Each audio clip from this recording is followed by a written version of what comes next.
Have you been working from home for the last 8 to 10 months and your dog has been with you, laying under your feet while you work on the computer, and now you get the word, you're going back to work. You have to walk out the door and be gone for 6 hours minimum. What's your dog going to do? We're going to give you some steps that you can do right now. And if you've already gone back to work, well, you're going to do these steps on the weekends and in the evenings so that your dog can relax and not be anxious while you work. First thing is no big deal. That means no big deal when you leave and no big deal when you come home. That's hard because when you leave, you feel guilty and you're more likely to hug them a little tighter and pet them a little bit more and apologize for leaving. Then when you come home, you're so happy to see them and they're jumping all over you and you're happy to see them. I know, even though they shouldn't jump, and everybody's happy. But then what it does is it creates in your dog the idea that when you leave, it's a horrible thing. When you come home, it's a great thing.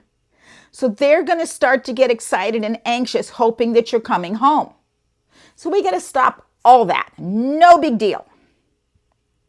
So that your dog says, she left, so what? She'll be back, that's fine. Oh, she's home, but she's not going to pet me for 5 minutes anyway, so I might as well lay here and finish working on my chew. That's what you want your dog to say. No big deal. So what exactly does no big deal mean? It means that you need to practice, whether you have 2 weeks or 2 months. And here's how you do it. Start out with giving your dog lots of exercise, which we're going to talk about a little later in the video. How to give your dog lots of physical and mental exercise. You're going to prepare a Kong, put their favorite filling in it. I'll put a card up above with lots of fillings that you can use for your dog, for the Kong. And then you're ready. You're going to give them the Kong. See if you can walk to the door. To your front door, to the door of your apartment. Touch the door handle. See what happens. If your dog doesn't even look up from their Kong, great. Then open the door, walk out the door, and come right back in. See if your dog stopped licking the Kong while you were gone.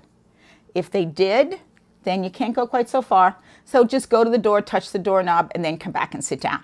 You want it to be no big deal that you're going out the door. That's what you're looking for. That's the important part. And then you start to increase the time. You walk out the door, walk around the yard, walk down the street, come back, gradually increase the time. When you come back, walk through the door, ignore your dog. If they look at you, look away.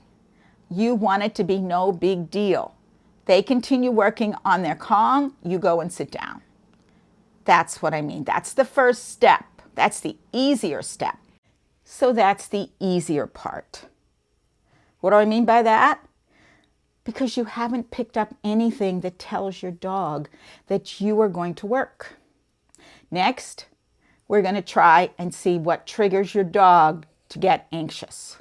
Maybe it's a pair of shoes, or maybe it's a laptop, or your purse, or your briefcase.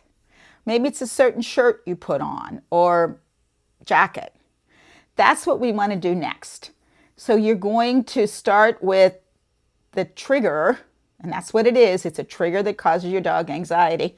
You're going to start with the trigger that causes the least anxiety. So maybe it's a pair of shoes. So you slip the shoes on. You've already given your dog a Kong, and you walk around the house. See if your dog stays with the Kong. If they do, sit down. Next time, put the shoes on, walk out the door, walk around and come back. You're trying to tell your dog, no matter what I have on, when I leave, it's no big deal. Then you could try picking up your keys, walk around the house, and then walk out the door. See, what you're doing is you're helping your dog to realize that you are leaving, no matter what you're wearing, no matter what you're carrying, you'll be back. But when you come back, you don't pay attention to them. When I come in, I walk in, I put my things down, I walk to the sink and I wash my hands. One, because it's COVID and I've been working with other people and their dogs. And two, because I probably used hand sanitizer at least 2 or 3 times. So I'm going to wash my hands. But this gives my dogs the idea, okay, she's going to walk in, she's going to put the things down, she's going to go to the sink, she's going to wash her hands. We don't even have to get up yet. And then the next thing I say to them is, do you want to go out? So they get up and they go outside. And when they're outside, they're sniffing and they're forgetting about the idea that I just came home. So it's been about 5 minutes.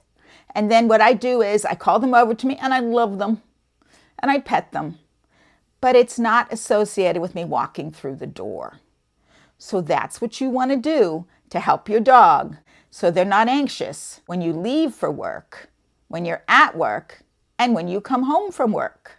Now here's another suggestion. Is your dog in the same room with you while you're working from home? Laying on a bed, laying close to you, comes over, you pet him, he goes back and lays down.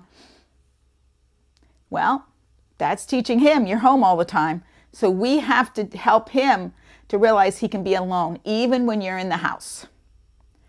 So what I would do, make a nice room for him. Put his bed in, toys, water. Let him just chill in that room while you're working on your computer in another room.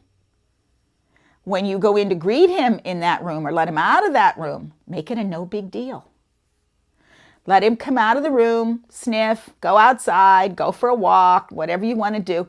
But don't make it the old lovey-dovey, I miss you type of thing. It'll be easier for you, if your dog's in a separate room, to just go out the door. You don't even have to see your dog before you leave. You can get them settled in their room, and then you can go out the door. Don't say goodbye to them. Don't say I'll miss you. Don't say anything. Just go out the door. What about the young dog who you know you can't leave free in your home? Not even in a nice room. They need to be in a crate when you're gone. And you haven't put your dog in a crate recently because you've been home all the time. This is the time to go back to the crate training. And I'll put a card up which will tell you how to crate train your puppy, how to stop them from barking in the crate, how to do it all with crate games. So that's a fun way to teach your dog to like their crate. So now when you leave, you give your dog the Kong. They're in the crate. They're happy. You can go out the door and go to work.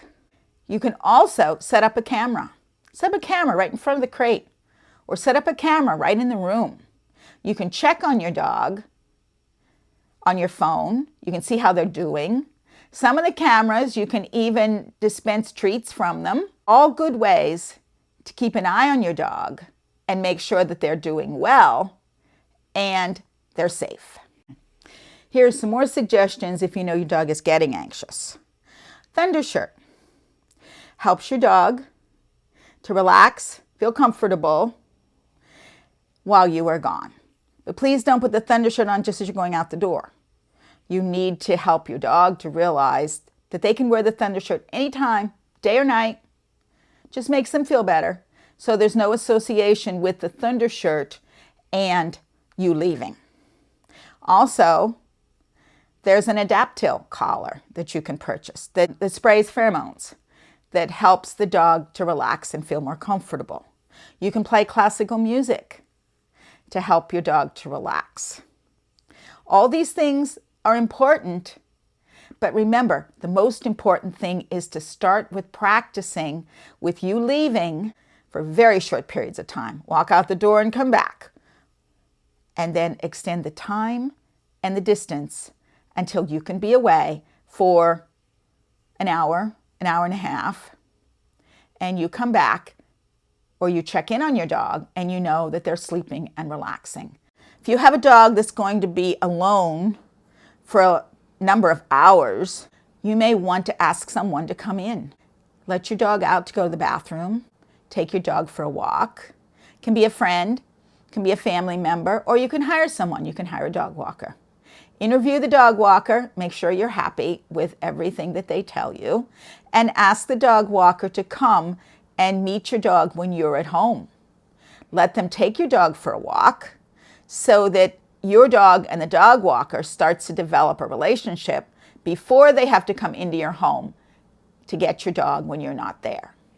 For a dog that needs a lot of exercise and you don't think that they will be happy staying in your home for many hours during the day, then look into daycare.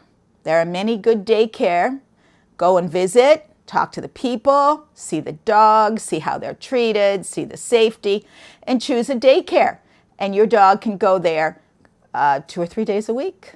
In order to be successful and not have your dog be anxious while you are at work, your dog needs to be tired. They need to be so tired that they just can't even hardly lift their head.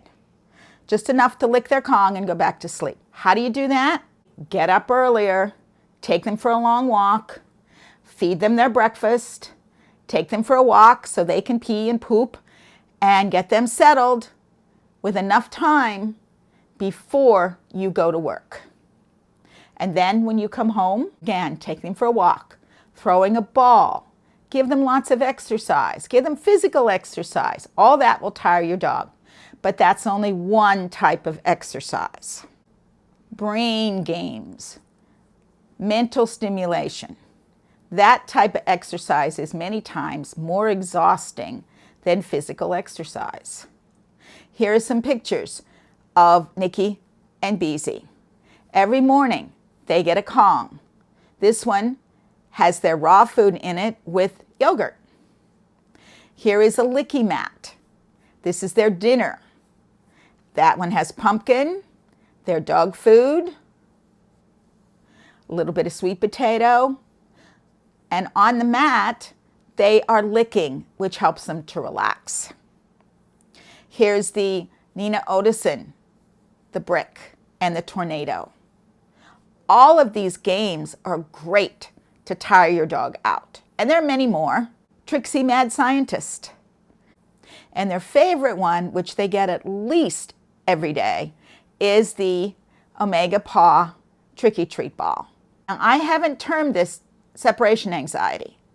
Separation anxiety to me is different than what I've described here.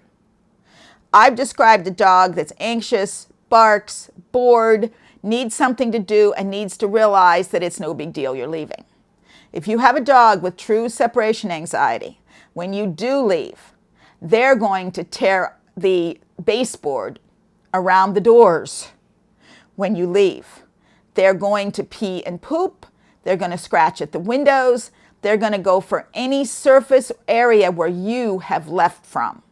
It's really important if you have a dog with these major problems that you consult a positive, professional, veterinary behaviorist to help you to get through this situation. If you've enjoyed this video, please like and subscribe and leave me a comment about your dog and how you're helping your dog not to be anxious when you are at work.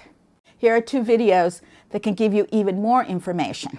One on dog separation anxiety, one on how to prevent a puppy from developing separation anxiety, and also on one on the Kong fillers, uses, sizes to buy. Hope you've enjoyed this video. Thanks from Joyce and Nikki at Diamond Dog Training. Bye-bye.